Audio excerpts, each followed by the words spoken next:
Salam everyone. Deep in the deserts of Arabia lies a creature that is a jinn, yet not a jinn itself. A creature that misses a leg and an eye and hops around. The locals know it as the Nasnas.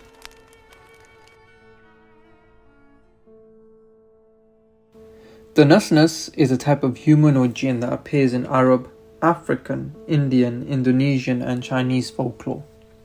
It is more commonly known to be a hybrid, part jinn and part human, and I mean that in the literal sense. One legend states that it descended from a union between a jinn called the Sheikh and a human woman, which would explain why it's so different from a normal jinn. The Nasnas are material, whereas the majority of jinn are immaterial, almost ghost-like entities that are able to pass through walls and fly around, whereas the Nasnas is just confined to hopping around. Another legend states that they're the former inhabitants of the city of Akbar in the Rub al-Khali desert. Many Muslims may commonly know this as the Prophet of Ad, the tribe of giants that the Prophet Hud was sent to. They were punished for their transgressions against Allah, and He transformed them into hideous beings to roam the earth. These origin myths aren't mutually exclusive though, as the people of Ad were a race of giants now extinct, and the Nasnas, according to some folk tales, are very much alive. They say that the Nasnas has been said to prowl the desert, sometimes under the guise of old men hiding themselves under covers. They will stop travelers, ask for their help in reaching their destination, and once the Nasnas has reached his destination, he doesn't have any use for the traveler. There have been stories and rumors during medieval Arabia of old men approaching travelers to cross strong rivers. The naive travelers help the poor old men cross the river out of pity or some kind of kindness, and once they do, it shows its true nature and drowns the travelers into the dark depths of those rivers, where their corpses lay till the end of time. Okay, that's a bit dramatic, but you get the point. The Nasnas cannot speak, yet legends sometimes say they choose not to speak. Legend has it that the Nasnas can let out a hauntingly high-pitched sound that can strike fear into people's hearts. But they also say that this is the only way that they can communicate with each other. A piece of advice, if you will, from a good friend. If you're walking near the riverbanks and you hear a menacingly high-pitched sound behind you, I would recommend you not to turn around, lest you find an old man hidden in rags with a funny hop, pleading to your good heart to help him.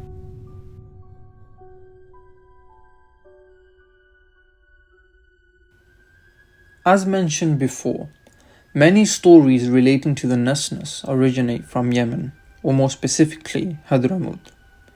It's because they're quite famous in that region, yet they don't appear just there, according to some historical accounts.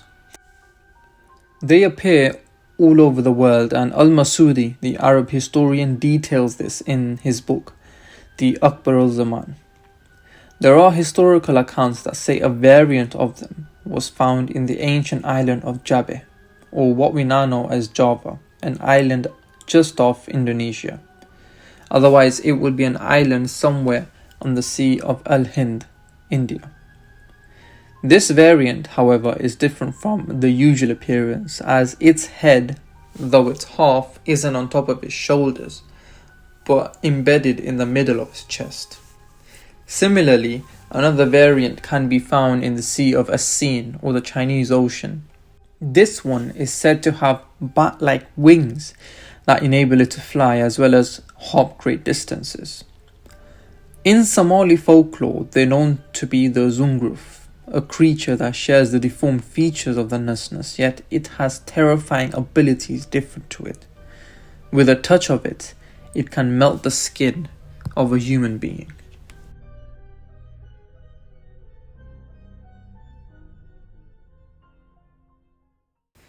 There have been 2 sightings reported in Robert Lebling's Legends of the Fire Spirits. Edward Lane, a British Orientalist, says that during the 9th century, in the reign of the Khalifa al-Mutawakkil in Baghdad, a Nasnas was captured and brought to the Khalifa. There it was described as having a half face embedded within its chest and a sheep's tail. The second tale was a group of Saudi oil wildcatters who were working in the Rub al-Khali desert in the hopes of trying to find oil within this isolated barren land.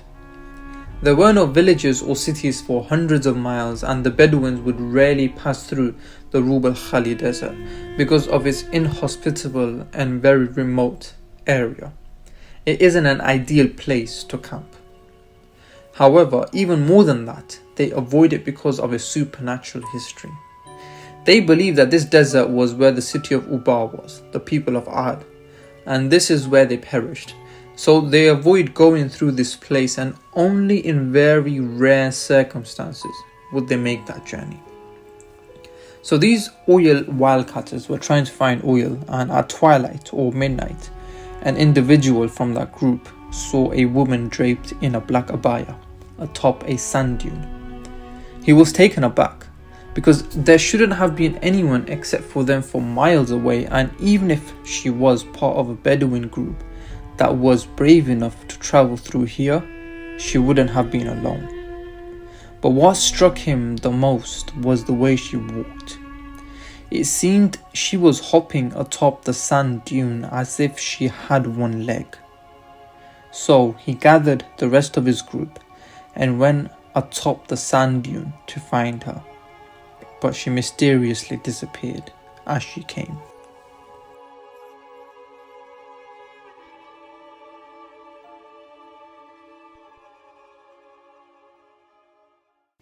Yemeni folklore has a story when it comes to the Nasnas. It's actually a quirky and amusing story related to the Nasnas that is told in some parts of Yemen, such as Hadramaut. One day, Arab travelers traveling through the forests of Yemen cornered one and killed it. While roasting it, they noticed that it was quite plump and wondered how it had grown so fat. Then, a Nasnas popped near a tree and said it ate mastic, which is why it grew fat. The travelers, tipped off by the Nasnas, killed it, and then another one popped up and said if he was any smarter he would have talked to himself. Then they killed that one, and then another one popped up and said I'm cleverer, so I will say nothing, and then the hunters killed the Nasnas. In short, Yemeni Nasnas are stupid.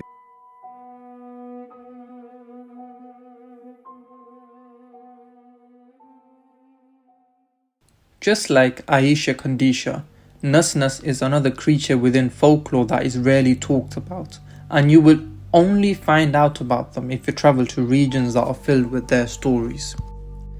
And also, just like Aisha Kandisha, this could essentially be a figment of people's imagination.